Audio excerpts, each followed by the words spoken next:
여러분께서는 지금 CBS 라디오 김현정의 뉴스쇼를 함께하고 계십니다.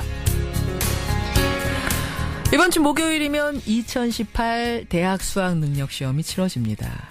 코앞으로 수능이 다가왔죠. 이렇게 되자 1점이라도 더 높이고 싶은 수험생들은 엉뚱한 곳에 유혹을 당하고 있답니다. 그중 하나가요, ADHD, 그러니까 주의력 결핍 과잉 행동장애의 치료약이 지금 공부 잘하는 약, 집중력 높이는 약이라고 해서 그렇게 불티나게 팔린다는데요. 이게 과연 맞는 말일까요? 이것 외에도 우리 주변에는 이른바 건강에 관한 여러 가지 속설들이 있습니다. 어디까지 맞고 어디부터 틀린지 오늘 화제 인터뷰에서 이분과 함께 짚어보죠. 국제암대학원 대학교 가정의학과의 명승건 교수 연결이 되어 있습니다. 명승건 교수님 안녕하세요. 네, 안녕하세요. 반갑습니다. 반갑습니다. 정말로 이 ADHD 치료약 처방 건수가 많아지나요? 네, 그렇습니다. 건강보험심사평가원 보건의료 빅데이터 시스템에 따르면요. 예. 환자 수가 가장 적은 달이 2월 달이었는데요. 예. 2월 달에는 21,279명이었는데 11월에는 25,404명, 20% 정도 높은 수준이었고 이게 작년만 그런 줄 알았더니 그런 것도 아니고요. 예. 이런 자료를 보니까 고3 기준으로 해서 8월에서 10월 사이에 연초에 비해서는 2-3배 정도 증가하고 수능이 끝나는 11월이나 12월 되면 다시 감소되는 이런 것들이 계속 매년 반복이 되고 있습니다. 정말로 ADHD 약이 집중력 높이는 데 도움이 되긴 되는 건가요? 어떤 연구에서는 정상인의 경우에 적정 수준으로 이 약을 복용했을 때 인지 능력이 좋아지고 좀 도움이 된다는 보고도 있지만 문제는 그 적정 수준을 넘어서는 범위에서는 오히려 기능이 떨어지는 걸로 또 나와요. 그럼 그냥 떨어지는 정도예요? 혹시 그 외에 다른 부작용까지 나타나기도 합니까? 당연히 부작용도 있습니다. 있죠. 대표적인 게 이 자체 약에 대해서 중독이 될 수 있고요. 중독이. 불안, 두통, 그다음에 수면 장애. 특히 어린아이들의 청소년 같은 경우에는 이 약을 정상인이 그냥 복용을 했을 때 신체 성장 지연된다거나 간질 발작, 고혈압, 우울증, 감기능 이상 초래도 보고가 되고 있어서요. 식약처에서는 이번 달 2일에 발표한 자료에서 이러한 절대로 그 환자가 아닌 이상은 복용을 하지 말라고 공고를 하고 있습니다. 자양강장제는 어떤가요, 선생님? 우리가 피곤할 때 우리가 흔히 이제 갈색병에 담긴 그런 거 있잖아요. 비싸지도 않습니다. 이거 어때요?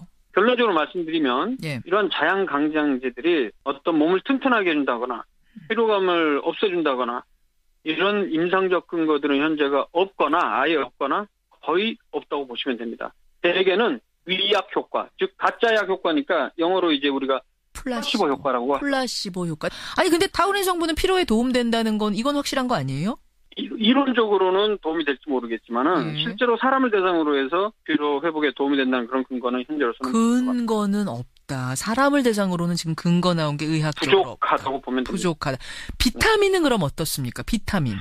비타민도 결론적으로 음식을 통해서 섭취하는 것은 도움이 될 수 있다고 보는데요.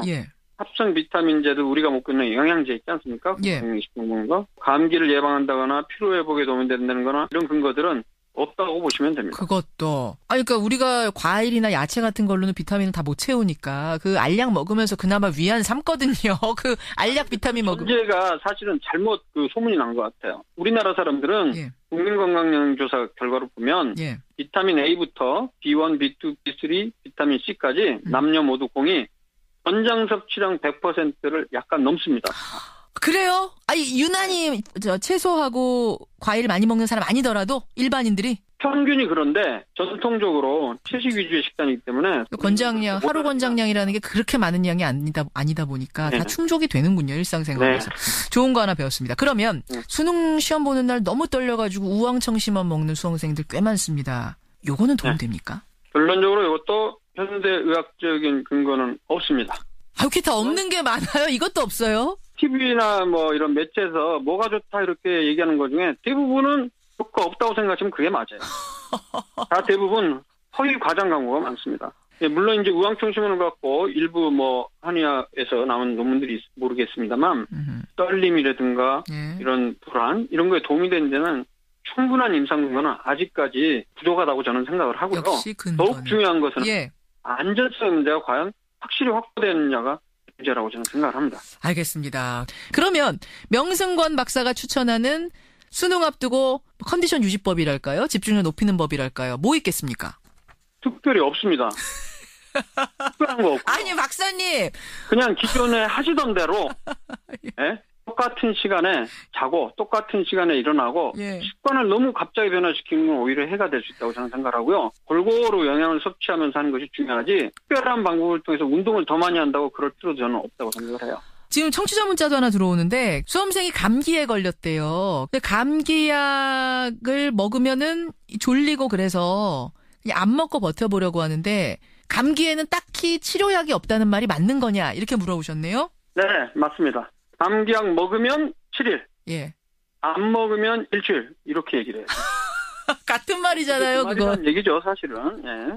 빨리 나면 2, 3일, 길게 가도 한 일주일이면 대부분 낫습니다. 감기의 원인이 바이러스가 한 200종 이상 되기 때문에 예. 독감과는 달리 예방주사도 없고 치료제도 개발이 안 돼 있어요. 감기약 제가 처방하는 약들은 예. 증상을 좀 좋아지게 하는 대증 치료입니다. 대증 치료. 기침이 나오면 기침을 좀 줄여주고 가래가 나오면 가래를 줄여주고 예. 그럼 약을 꼭 먹어야 되느냐? 그건요 반드시 먹을 필요는 없지만 수월하게 그렇죠. 보낼 수 있다는 거예요. 도움이 되는 거죠. 수험생의 경우는 항히스타민제가 들어간 게 졸리울 수가 있거든요. 그거는 자기 직전에만 먹으면 되고요. 예. 나머지 약들은 집중하는데 좀 약간은 도움이 될 수 있을 것 같아요. 그런 거군요. 네. 명 교수님. 네. 조만간 2탄으로 한번 더 모셔야겠어요. 김현정의 뉴스 쓰면 제가 인터뷰를 하죠. 네. 고맙습니다. 우리 청취자들이 지금 굉장히 반응이 뜨겁습니다. 아주 좋은 정보들. 2탄 곧 마련해서 모시겠습니다. 오늘 고맙습니다. 네, 감사합니다. 안녕히 계세요. 예, 국제암대학원 대학교 가정의학과 명승건 교수였습니다.